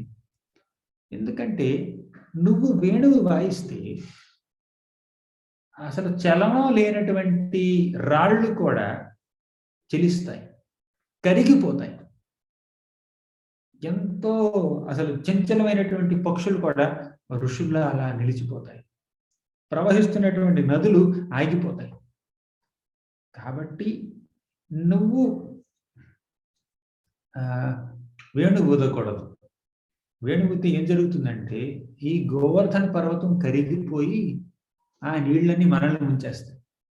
ఇంద్రుడి వర్షం మనల్ని ముంచడం మాట పక్కన పెట్టు, అసలు గోవర్ధన పర్వతమే కరిగిపోయి నీరైపోయి మనందరినీ ముంచేస్తుంది. కాబట్టి నువ్వు అటువంటి పనే చెయ్యొద్దు, నువ్వు వేణు ఊదొద్దు అన్నాడు అనమాట. అప్పుడు కొంతమంది గోపకులు ఏమన్నారంటే, మధుమంగళ్, ఎందుకు మరీ అంత రెస్ట్లెస్ గా తయారవుతున్నావు నువ్వు? గిరిరాజుకి సహనం ఉంది, సహన శక్తి ఉంది. ఎప్పుడు కరగాలో ఎప్పుడు కరగకూడదో గిరిరాజుకు తెలుసు. మన గోవర్ధన పర్వతానికి తెలుసు. కృష్ణుడు వేణువు ఊదుతున్నాడు, నువ్వు దాన్ని విని పరవశించు, పులకించు, అంతే నువ్వు చేయాల్సింది, ఎక్కువ మాట్లాడద్దు అని మధుమంగళుడిని కొంచెం ఆపారనమాట మిగిలిన వాళ్ళు. అప్పుడు మన మాధుర్య గోపికలు, రాధారాణి, మిగిలిన గోపికలందరూ శ్రీకృష్ణుడిని వేణువు ఊదుతున్నాడు కదా, కృష్ణుడు వేణువు ఊదితే బ్రజవాసులు అందరూ ఆనందిస్తారు, కానీ అందరికంటే ఎక్కువ ఆనందించేది గోపికలు. ఆ గోపికలు కృష్ణుని చూసి నవ్వుతున్నారు. పూర్తిగా వారి యొక్క వీక్షణాలన్నీ ప్రేమతో నిండిపోయి ఉన్నాయన్నమాట. అప్పుడు వాళ్ళు వారి యొక్క కళ్ళ ద్వారానే భగవంతుడిని ఆలింగనం చేసుకున్నారు అనమాట. కళ్ళ ద్వారా భగవంతుడిని, కృష్ణుణ్ణి తమ హృదయాల్లోనికి ఆహ్వానించి అక్కడ హృదయాల్లో వాళ్ళు ఆలింగనం చేసుకున్నారు. అప్పుడు శ్రీకృష్ణ భగవానుడు శ్రీమతి రాధారాణిని చూశాడనమాట. రాధారాణిని చూసి ఆవిడ యొక్క అందాన్ని చూసి కృష్ణుడు ఒక్క క్షణం పాటు అలా ట్రెంబ్లింగ్, దీన్ని ఏమంటారు, అలా చలన అంటే నిలబడలేకపోయాడు అనమాట. వణికాడు ఒక క్షణం పాటు. అలా వణుకుతున్నటువంటి ఆ శ్రీకృష్ణ భగవానుడిని చూసి ఈ వ్రజవాసులందరూ వణకడం మొదలుపెట్టారు. ఎందుకంటే గోవర్ధన పర్వతం వణుకుతుంది. ఇప్పుడు బరువు మోస్తున్నారు, బ్యాలెన్స్ ఉండాలి కదా. అలా బ్యాలెన్స్ తప్పింది కృష్ణుడికి. పర్వతం కొంచెం అలా కదలడం మొదలుపెట్టింది. అందరూ భయపడ్డారు, ఏం జరుగుతుంది అని. కొంతమంది అన్నారు, రాధారాణి నువ్వు కృష్ణుడిని చూస్తే కృష్ణుడు కొంచెం డిస్ట్రాక్ట్ అవుతాడు, కాబట్టి నువ్వు చూడొద్దు. నువ్వు చూస్తే, నువ్వు నవ్వితే కృష్ణుడి యొక్క మనసు, ఆ కాన్సన్ట్రేషన్, ఏకాగ్రత తప్పిపోతుంది కృష్ణుడికి. కాబట్టి నువ్వు కొంచెం కంట్రోల్ చేయాలి నీ చూపుల్ని అని అన్నారు కొంతమంది గోపికలు. అదంతా ప్రైవేట్గా జరుగుతుంది అనమాట. అంటే ఎన్నెన్నో సంభాషణలు అలా జరుగుతూనే ఉన్నాయి, అందరూ మాట్లాడుకుంటూనే ఉన్నారు. వాళ్ళందరి యొక్క కేంద్ర బిందువు శ్రీకృష్ణుడే. అప్పుడు రాధారాణి తన యొక్క ఆ చెంగుని తీసి తన తల మీద పెట్టుకొని కొంచెం అలా సిగ్గుతో నవ్వింది అనమాట, కిందకు చూస్తూ. అప్పుడు కృష్ణుడు కొంచెం కంపోజ్ అయ్యాడు అనమాట. అప్పుడు ఈ సమయంలో అంటే కృష్ణుడు వణికాడు కాబట్టి ఈ పెద్దవాళ్ళు ఉన్నారు చూడండి, పెద్ద గోపకులు, వాళ్ళు ఏమనుకున్నారంటే కృష్ణుడు అలసిపోయాడేమో, అందుకే వణుకుతున్నాడేమో, గోవర్ధన గిరికోటి వరకు వణుకుతుంది. వాళ్ళందరూ ఆ కర్రలను తీసుకొచ్చి గోవర్ధన పర్వతానికి అతికించారనమాట. కృష్ణుడు అలసిపోయాడేమో, మనం పెడదాం, మనం మోద్దాం అని చెప్పి కర్రలను అక్కడ పెట్టారు. అప్పుడు కర్రలు కేవలం ఆనిస్తున్నారు, అంతకుమించి వాళ్ళే మోయట్లేదు. మోస్తున్నాం అనుకుంటున్నారు, కానీ మోసేది కృష్ణుడే. అప్పుడు మధుమంగళుడు ఏమన్నాడంటే, మీరు మీ కర్రలతో గోవర్ధన గిరిని మోయాలి అనుకుంటున్నారేమో, కానీ అలా మీరు చెయ్యలేరు. మీరు కేవలం ఆ గోవర్ధన పర్వతం యొక్క శరీరాన్ని మీరు అలా ఏమంటారు గోకుతున్నారనమాట, మీ యొక్క కర్రల్ని అక్కడ పెట్టి. అంతకుమించి మీరు ఏం చేయగలిగింది ఏమీ లేదు అన్నాడు. అప్పుడు కృష్ణుడు ఏమన్నాడు, మధుమంగళ్ ఏమిటా మాటలు, ఎందుకు అలా మాట్లాడుతున్నావు? వాళ్ళందరూ నా మీద ఉన్నటువంటి వాత్సల్య ప్రేమతో నాకు సహకరించాలని, నాకు సహాయం చేయాలని వారి యొక్క కర్రలతో గోవర్ధన పర్వతాన్ని మోయడానికి ప్రయత్నిస్తున్నారు. నువ్వు వాళ్ళని నిరుత్సాహపరచకూడదు, వాళ్ళు పెద్దవాళ్ళు, గౌరవించాలి అన్నాడు అనమాట. తర్వాత వాళ్ళందరికీ కృతజ్ఞతలు తెలిపాడు అనమాట. సో ఈ విధంగా అప్పుడు మన యశోదమాత ఏముందంటే, కృష్ణ నువ్వు చాలా అలసిపోయావు, చూడు నీ పొట్ట అలా లోపలికి వెళ్ళిపోయింది, కొంచెం ఏమైనా తినాలి నువ్వు అంటే. తల్లికి ఎప్పుడు ఈ బాధ ఉంటుందన్నమాట, బిడ్డ తిన్నాడా లేదా అని. అప్పుడు కృష్ణుడిని తినమని చెప్పింది అనమాట. చెప్పి తర్వాత తన చెంగుతో ఆ పిల్లవాడి యొక్క చెమటనంతా తుడిచింది. ఇక నువ్వు ఆ వేణు ఊదనం ఆపి కొంచెం తింటావా అంది.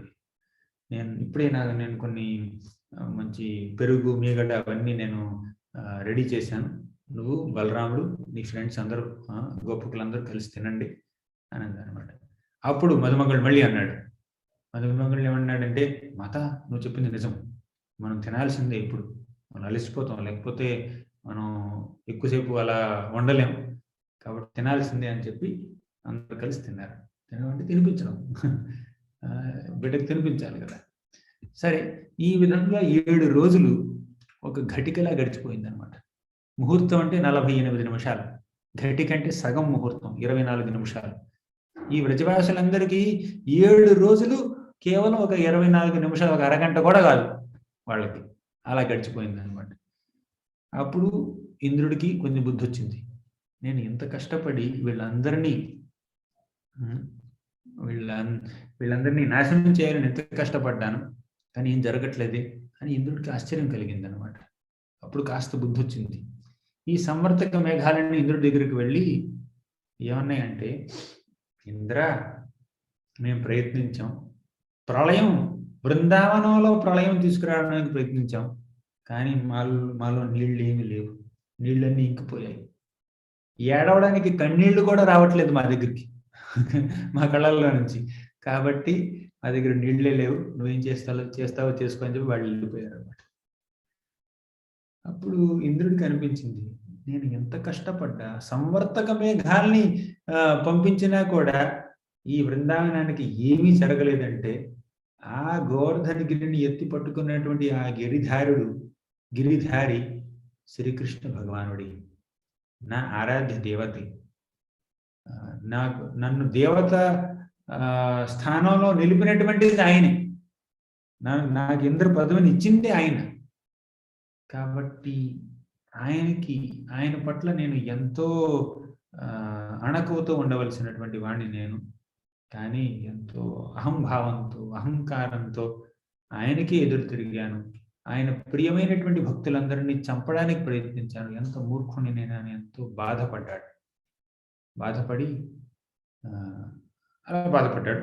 మళ్ళీ మనం స్వర్గలోకంలో నుంచి కొంచెం భూలోకంలోకి వద్దాం, కెమెరాని మళ్ళీ ఇటు కొంచెం కాసేపు అక్కడ కాసేపు ఇక్కడ అలా చర్చించుకుందాం అన్నమాట. అలా బాధపడి ఇంద్రుడు వర్షాన్ని ఆపేశాడు. కింద వర్షం ఆగిపోయింది కదా.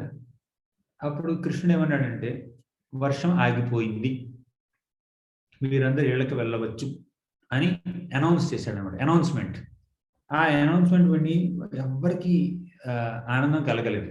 వర్షం ఆగిపోయింది అని ఎగిరి గంతేలేదు వాళ్ళు. వర్షం ఆగిపోయింది, అయ్యో ఇంద్ర, వారం రోజులు ఎందుకు ఆపేసావు నువ్వు, ఇంకో వారం కురిపించవచ్చు కదా, ఇంకో సంవత్సరం కురిపించవచ్చు కదా, అసలు జీవితం అంతా కురిపిస్తూనే ఉండు, ఎందుకంటే మా అందరికీ శ్రీకృష్ణ భగవానుడిని చూసే అవకాశం కలుగుతుంది. ఎలా ఉందంటే, కృష్ణుడు అలా కొండనెత్తి పట్టుకున్నాడు కదా, అంటే కృష్ణుడు ఫేసింగ్ ఒక సైడ్ ఉంటుంది, ఎదురుగా ఉన్న వాళ్ళు కృష్ణుని చూడవచ్చు, కానీ పక్కనున్న వాళ్ళు కూడా కృష్ణుని చూస్తున్నారు, ఇటు పక్క ఉన్న వాళ్ళు కూడా కృష్ణుని చూస్తున్నారు, వెనకాల ఉన్న వాళ్ళు కూడా కృష్ణుని చూస్తున్నారు. అంటే గొడుగు ఎంత పొడుగు ఉంటుంది కదా, ఎంతో పెద్దగా ఉంటుంది కదా, అంటే ఒక కృష్ణుడికి ఆ భక్తుడికి మధ్యలో ఒక 100 మంది ఉన్నా కూడా ఆ భక్తుడికి కానీ భక్తురాలకు కానీ కృష్ణుని ఫేస్ టు ఫేస్ చూస్తున్నటువంటి ఫీలింగ్ కలుగుతుంది అనమాట. అంటే భగవంతుడికి అచింత్య శక్తి ఉంటుంది. ఆ శక్తులన్నింటిలో ఆ శక్తి ఈ సృష్టిని ఏమనాలి, సృష్టించడానికి భగవంతుడు ఆ యొక్క అచింత్య శక్తిని వాడతాడు. అదేవిధంగా అచింత్య శక్తిని ఇంకా ఎన్నెన్నో విధాలుగా వాడతాడు. దుష్ట సంహారం చేయడం కోసం, శిష్టుల్ని రక్షించడం కోసం ఎన్నెన్నో విధాలుగా వాడతాడు. కానీ ఆ అచింత్య శక్తిని ఇంగ్లీష్లో అయితే చెప్పొచ్చు, కొంచెం మాటలు రావట్లేదు ఇక్కడ. ఆ అచింత్య శక్తిని తన భక్తుల్ని సంతృప్తిపరచడానికి ఎంతో గొప్పగా వాడతాడు అన్నమాట కృష్ణుడు. అంటే రోజు చివరిలో సాయంత్ర సమయంలో ఒక ఆవుని పిలవాలి అంటే కృష్ణ ఆ ఆవు యొక్క పేరు పిలుస్తాడు. అక్కడ కొన్ని లక్షల కొద్ది ఆవులు ఉన్నాయి. ప్రతి ఒక్క ఆవుకి తన పేరే వినిపిస్తుంది. కృష్ణుడు పిలిచింది ఒక పేరే, కానీ ప్రతి ఆవుకి తన పేరు వినిపిస్తుంది అన్నమాట. ఆవులన్నీ వచ్చేస్తాయి. అది అచింత్య శక్తి. కృష్ణుడు ఒక గోపకుడిని కానీ ఒక వ్రజవాసిని ఫేస్ చేసి కూర్చుంటాడు, కానీ తన చుట్టూ వేల కొలది వ్రజవాసులు ఉన్న వాళ్ళందరికీ కృష్ణుడిని ఫేస్ టు ఫేస్ చూస్తున్నటువంటి ఫీలింగే కలుగుతుంది అన్నమాట. ఈ విధంగా శ్రీకృష్ణ భగవానుడు తన యొక్క అచింత్య శక్తిని చూపిస్తాడు ఆ బృందావనంలో. సరే వీళ్ళందరూ వెళ్ళే మూడ్లో లేరనమాట. అయినా కూడా కృష్ణుడు ఆ వర్షం తగ్గిపోయింది వెళ్ళాల్సిందే మీరు అన్నాడు. సరే అలా ఇష్టం లేకుండా అలా మెల్లిగా వాళ్ళు బయటికి వెళ్ళారనమాట. అలా బయటికి వెళ్ళారు. అప్పుడు కొంతమంది ఏమన్నారంటే, కొంతమంది గోపకులు ఏమన్నారంటే, కృష్ణ ముందు నువ్వు బయటికి వెళ్ళు, మేము కొండను దించేసి వస్తాం, గొడుగుని అక్కడ పెట్టేసి మేము వస్తాం, నువ్వు ముందు బయటికి వెళ్ళు, చాలా అలసిపోయి ఉంటావు అన్నాడు. అప్పుడు కృష్ణుడు వాళ్ళని చూశాడు. ఓ మాటలు ఎక్కువతున్నాయి మీకు అని చెప్పి కాస్త కొండ యొక్క బరువుని కాస్త వాళ్ళ యొక్క కర్రల మీదకి పెట్టాడనమాట. ఆ కర్రలన్నీ విరిగిపోయాయి, వాళ్ళందరూ పారిపోయారు. అప్పుడు కృష్ణుడు మళ్ళీ గోవర్ధన పర్వతాన్ని అక్కడే పెట్టి బయటికి వచ్చాడనమాట. అందరూ చూశారు కృష్ణుడు గోవర్ధన పర్వతాన్ని మళ్ళీ అక్కడ ఎలా దించాడన్న విషయాన్ని ప్రతి ఒక్కళ్ళు చూశారు. కానీ ఒక్కళ్ళకు కూడా అర్థం కాలేదు ఎలా చేశాడని. చూస్తూనే ఉన్నారు, వాళ్ళకి అర్థమే కాలేదు. మెజిషియన్ చేస్తాడు, మ్యాజిక్ చేస్తాడు చూడండి. ఏది అంటాడు వెంటనే బయటికి ఇప్పుడు ఒక తెల్లకాయని తీసుకుంటాడు, తెల్లకాయని తీసుకుని చూస్తాడు, 2000 రూపాయల నోట్ వస్తుంది బయటికి. ఎలా చేశాడు ఎవరికి అర్థం కాదు. అందరూ చూస్తారు, వాళ్ళందరూ కళ్ళ ముందే జరిగింది, కానీ ఎలా చేశాడు అర్థమే కాదు వాళ్ళకి. అదేవిధంగా కృష్ణుడు కూడా గోవర్ధన పర్వతాన్ని అక్కడ పెట్టాడు, అక్కడ ఎలా పెట్టాడు అన్న విషయం వాళ్ళకి ఎవరికి అర్థం కాలేదు. సరే అలా బయటికి వచ్చాడు కృష్ణుడు. వస్తే ఇప్పుడు వచ్చి వేణువు వదలడం మళ్ళీ మొదలు పెట్టాడు అనమాట. అప్పుడు వీళ్ళందరికీ ఏమనిపించిందంటే కృష్ణుడు పెద్దగా కష్టపడలేదు అని వాళ్ళకి అనిపించింది. అసలు కృష్ణుడు బయటికి రాగానే ఈ మాతలందరూ కలిసి కృష్ణుడు ఎదురుగా వచ్చి, కృష్ణ నువ్వు ఇంత పని చేసావే అని చెప్పి కృష్ణుని ఆలింగనం చేసుకుని ఆయన యొక్క ఎడమ చేయి తీసుకుని ఆ ఎడమ చేతి కాస్త మసాజ్ చేసి మర్దన చేసి, ఓ ఈ చేతిని మోసావు కదా, వారం రోజులు మోసావు, అలిసిపోయిందేమో చెయ్యి అని చెప్పి మర్దన చేసి దానికి ముద్దు పెట్టి అలా అలా మాతలందరూ కృష్ణుని జాగ్రత్త చేస్తున్నారు. అప్పుడు కృష్ణుడు ఏమనుకున్నాడంటే, నేను కష్టపడ్డానని వీళ్ళు బాధపడుతున్నారు, అసలు నేను కష్టమే పడలేదు అని వాళ్ళకి తెలియడం కోసం నేను వేణు ఊదుతాను అని బోధన మొదలుపెట్టాడు. అప్పుడు యశోదామాత ఏముందంటే, ఇప్పుడు వేణు ఊదుతావేంటి నువ్వు, తినాల్సిన సమయం ఇప్పుడు. అంటే యశోదామాత కృష్ణుడికి రోజుకి 8 సార్లు భోజనం పెడుతుంది. ఈ వారం రోజులు 8 భోజనాలు పెట్టలేదు కాబట్టి 8 × 8 × 7 56 చప్పన్ భోగ్ ఒకరోజు పెట్టేసింది అనమాట. అప్పటి నుంచి చప్పన్ భోగ్ వచ్చింది అనమాట మనకి. మన చప్పన్ 56 ఐటమ్స్ పెట్టడం అనమాట. చాలా సరే. ఇప్పుడు శ్రీకృష్ణ భగవానుడు వేణు వదలడం మొదలుపెట్టాడు. యశోదామాత ఏముందంటే, ఇది వేణు వదలవలసినటువంటి సమయం కాదు, ఏమైనా తినవలసినటువంటి సమయం అంటే కృష్ణుడు వాయిస్తానే ఉన్నాడు. అప్పుడు సుబలుడి దగ్గరికి వెళ్ళింది యశోదామాత, ఈ తాంబూలం చేశాను కృష్ణుడికి నువ్వు చెప్తే వింటాడు అని సుబలుడి చేతిలో పెట్టింది. సుబలుడు వెళ్ళి కృష్ణుడికి తినిపించాడు అనమాట. చాలా ప్రజవాసులందరూ వెళ్ళిపోయారు. సో ఆ విధంగా గోవర్ధన ధారణ మహామహోత్సవం జరిగింది. వాళ్ళందరూ ఎంతో ఆనందించారు. అందరూ ఆనందించారు, కానీ ఒక్కడు మాత్రం ఆనందించలేదు, అది ఇంద్రుడు. ఆ ఇంద్రుడు మళ్ళీ ఇప్పుడు కెమెరాపైకి తీసుకెళ్దాం, లేట్ అయింది, ఇంకో 5 నిమిషాలు ఇస్తే నేను ముగిస్తాను దీన్ని. సో ఇంద్రుడు బ్రహ్మదేవుడి దగ్గరికి వెళ్ళాడు. బ్రహ్మదేవుడు తిట్టాడు, క్లుప్తంగా చెప్పుకుందాం. బ్రహ్మదేవుడు తిట్టాడు, నేను నీకు ఇప్పుడు హెల్ప్ చేయలేను నేను, ఎందుకంటే మొన్నే నేను కూడా తప్పు చేశాను. కృష్ణుడి యొక్క గోపబాలకుల ఆయన యొక్క స్నేహితుల్ని, ఆయన యొక్క దూడల్ని నేను అపహరించాను అనమాట. అప్పుడు ఇంకా దాని నుంచి నేను ఇంకా తేరుకోలేదు. మళ్ళీ నువ్వు ఈ పని చేసావు, నువ్వు మళ్ళీ ఏ మొఖం పట్టుకుని నేను వెళ్ళగలను? కృష్ణుడికి ఆవులంటే ఇష్టం, నువ్వు సురభి దగ్గరికి వెళ్ళు, సురభితో పాటుగా కృష్ణుడి దగ్గరికి వెళ్ళు, అప్పుడు కృష్ణుడు నిన్ను క్షమిస్తాడు అన్నాడు అనమాట. అప్పుడు ఇంద్రుడు సురభితో పాటుగా అక్కడికి వెళ్ళాడు. వెళ్ళి కృష్ణుడికి క్షమాపణ చెప్పాడు. చాలా పెద్ద వృత్తాంతం. కృష్ణుడిని స్తుతించాడు. అప్పుడు కృష్ణుడు కొంచెం వార్నింగ్ ఇచ్చాడు, ఇలా ఇప్పుడు చేయొద్దు, నువ్వు ఇంద్రపూజ క్యాన్సిల్, పర్మనెంట్లీ క్యాన్సిల్. ఈ 1 సంవత్సరం కాదు, వచ్చే సంవత్సరం కూడా ఇంద్రపూజ లేదు, ఓకేనా? ఓకే. పై సంవత్సరం కూడా లేదు ఇంద్రపూజ, ఓకేనా? ఓకే నువ్వేం చెప్తే అది ఓకే. ఆ విధంగా అంటే భక్తుల మనసుల్లో గర్వం అంటే కృష్ణుడికి నచ్చదు. కాబట్టి మనం సేవ చేయాలి, సేవ బాగా చేసామని గర్వపడకూడదు. భగవంతుడు మనకి ఏదో ఏదో ఒక ఫెసిలిటీ ఇవ్వచ్చు, పొజిషన్ ఇవ్వచ్చు, పలుకుబడి ఇవ్వచ్చు, శక్తి ఇవ్వచ్చు, ఏదైనా చేసేటటువంటి ఆ సామర్థ్యాన్ని ఇవ్వచ్చు.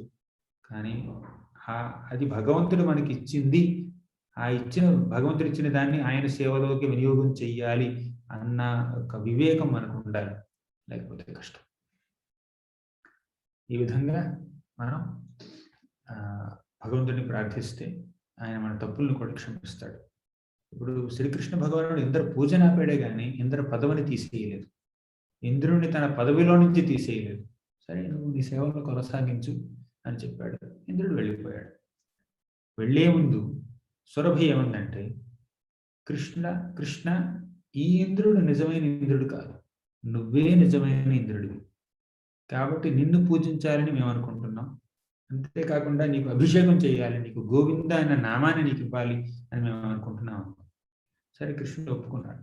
సో వీళ్ళందరూ దేవతలందరూ వచ్చి, ఆనంద బృందావన చెంపులో ఎంతో గొప్ప వృత్తాంతం ఉంది. వీళ్ళందరూ వచ్చి కృష్ణుడికి అభిషేకం చేస్తారు. దేవతలు, ఇంద్రుడు, చంద్రుడు, బ్రహ్మ, శివుడు, వరుణుడు, వాయువు, వాళ్ళందరూ వచ్చి కృష్ణుడికి అభిషేకం చేస్తారు, ఆరతి చేస్తారు. ఇదంతా ఇప్పుడు జరిగింది. తర్వాత రోజు కృష్ణుడు ఆవుల్ని దూడల్ని తీసుకువెళ్ళి అడవిలోకి తీసుకువెళ్ళాడు కదా, అప్పుడు జరిగింది. అప్పుడు కృష్ణుడు ఒక్కడే కాస్త గోవర్ధన పర్వతం దగ్గరికి వచ్చాడు. ఈలోగా దేవతలందరూ వచ్చి ఆయనకి ఇలా స్తుతించారు, అభిషేకం చేశారు. దూరం నుంచి ఆ గోపబాలికలు, కృష్ణుడి యొక్క స్నేహితులు చూస్తున్నారనమాట. ఎవరా కృష్ణుడు అంటే, వాళ్ళు ఎవరితోనో మాట్లాడుతున్నాడు అని పరిగెత్తుకుంటూ వచ్చారు. ఆ టైంకి వీళ్ళు ఆరతి ముగించేసి వీళ్ళు వెళ్ళిపోయారు, దేవతలు వెళ్ళిపోయారు. అప్పుడు పిల్లలందరూ కృష్ణుని అడిగారు, కృష్ణ ఎవరు వాళ్ళంతా ఎవరు? కృష్ణ ఎవరో వచ్చారు, నాకు తెలియదు, అలా దాటేశాడు కృష్ణుడు. కానీ పిల్లలు ఏమన్నారంటే, మేము చూసాం, వాళ్ళందరూ నీకు పూజ చేస్తున్నారు, వాళ్ళందరూ ఇవన్నీ తీసుకొచ్చి అని తిప్పుతున్నారు. ఆ పేరఫరెంట్ అదంతా అక్కడే ఉంది, సామానంతా అక్కడే ఉంది, ఆరతి, పళ్ళెం, తర్వాత ధూపం, దీపం, నైవేద్యం అంతా అక్కడే ఉందన్నమాట.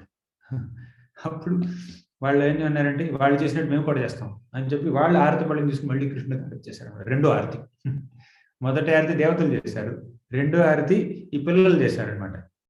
కానీ కృష్ణుడికి దేవతలు చేసినటువంటి ఆరతి కన్నా పిల్లలు చేసినటువంటి ఆరతి ఎక్కువగా నచ్చింది. ఎందుకంటే వీళ్ళలో అమాయకత్వం ఉంది, ప్రేమ ఉంది, వాళ్ళలో భయం ఉంది, వాళ్ళలో ఏదో కొంత గౌరవం ఉంది. వాళ్ళు కృష్ణుడిని భగవంతుడిగా చూసి ఆరాధన చేశారు. కానీ ఈ పిల్లలు కృష్ణుడిని స్నేహితుడిగా చూసి ఆరాధన చేశారు అనమాట. సరే, అందరూ ఇంటికి వెళ్ళారు. సాయంత్రం ఎందుకు ఇంటికి వెళ్ళారు. ఇంటికి వెళ్తే పిల్లలందరూ పెద్దవాళ్ళకి చెప్పారు, నంద మహారాజుకి చెప్పారు, నంద మహారాజ్, ఈరోజు మేము ఏం చూసామంటే చాలా మంది వ్యక్తులు వచ్చి కృష్ణుడికి పూజించారు. ఒక వ్యక్తి ఉన్నాడు, 5 కళ్ళు ఉన్నాయి, 3 కళ్ళు ఉన్నాయి. ఇంకొక ఆయన ఉన్నాడు, 4 తలలు ఉన్నాయి. ఇంకొక ఆయన ఉన్నాడు, 1000 కళ్ళు ఉన్నాయి ఒళ్ళంతా. ఇంకొక ఆయన ఉన్నాడు, ఎద్దు మీద కూర్చున్నాడు. ఇంకొక ఆయన ఉన్నాడు, హంస మీద కూర్చున్నాడు. వీళ్ళందరూ వచ్చి కృష్ణుడికి పూజ చేస్తున్నారు, ఏదేదో మాట్లాడుతున్నారు. మేము కూడా పూజ చేసాం, తర్వాత మేము ఆరతి చేస్తాం. అప్పుడు నంద మహారాజు గోపికులందరూ ఏమన్నారంటే, అయితే మేము కూడా చేస్తాం అని చెప్పి ఆయన మళ్ళీ ఆరతి చేశారనమాట కృష్ణుడికి. 3 ఆరతులు ఇప్పుడు, ఒకటి దేవతలు, 2 పిల్లలు, 3 పెద్దవాళ్ళు. అడవి నుంచి మళ్ళీ ఇంటికి వచ్చిన తర్వాత అలా అందరి దగ్గర నుంచి ఆరతి అందుకున్నాడు కృష్ణుడు. ఈ విధంగా గోవర్ధన పూజ ఎంతో ముగ్ధ మనోహరంగా వర్ణించారు భాగవతంలో. ఆనంద బృందావన చెంపులు, గోపాల చెంపులు, అలా ఎన్నెన్నో గ్రంథాలు వర్ణించారు. మనం క్లుప్తంగా 1 గంటలో మనం దాన్ని చెప్పుకున్నాం. సో ఈ అవకాశాన్ని నాకు ఇచ్చినటువంటి ఈ భక్తులందరికీ నేను కృతజ్ఞతలు తెలుపుతూ ఇంతటితో ముగిస్తున్నాను. గ్రంథరాజ్ శ్రీమద్ భాగవతం కి జయ, శ్రీల ప్రభుపాద్ కి జయ. హరే కృష్ణ.